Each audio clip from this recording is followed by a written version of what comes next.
I'm IRL, an artificial intelligence created to find out information about STEAM careers. Join me in interviewing professionals to explore their work.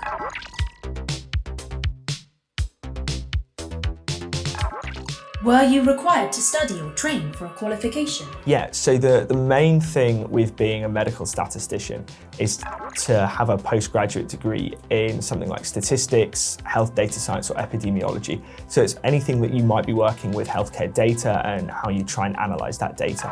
I chose English, maths and core STEM subject, physics, chemistry, biology in GCSE and A-levels. And then I have done bachelor's in biotechnology and master's in biotechnology, industrial biotechnology, to get into this field. And I have done a couple of voluntary jobs as well, just to shadow senior scientists and to see how things work in a lab.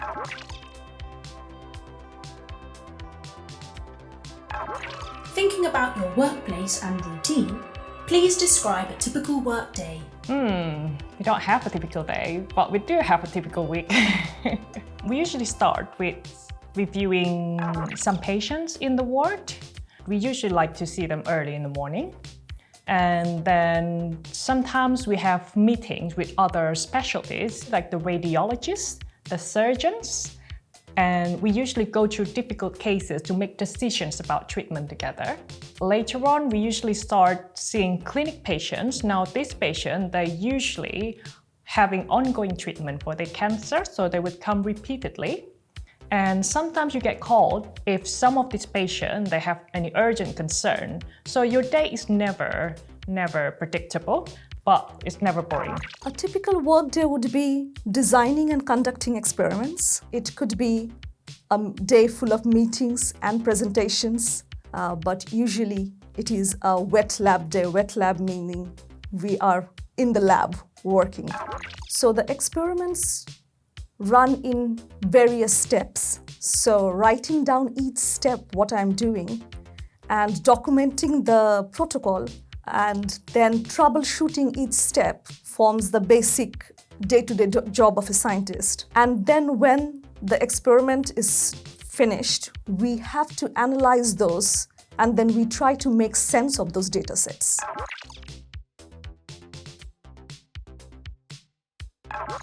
Please outline the core criteria you would consider essential to have in your job and why.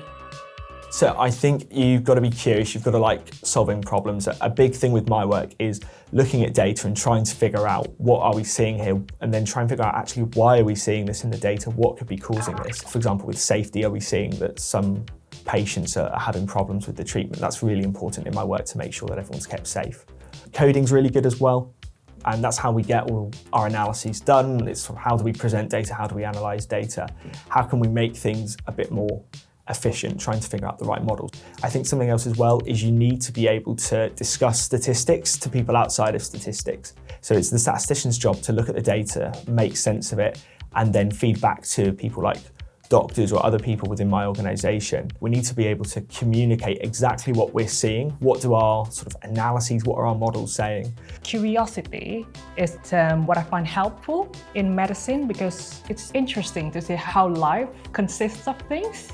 You see how human body moves, you see how a bug develops or grows from tiny cells into big organ, into human or animals. And I think that's what drew me into medicine. Science and creativity always plays a role together. Creativity helps in understanding the science better.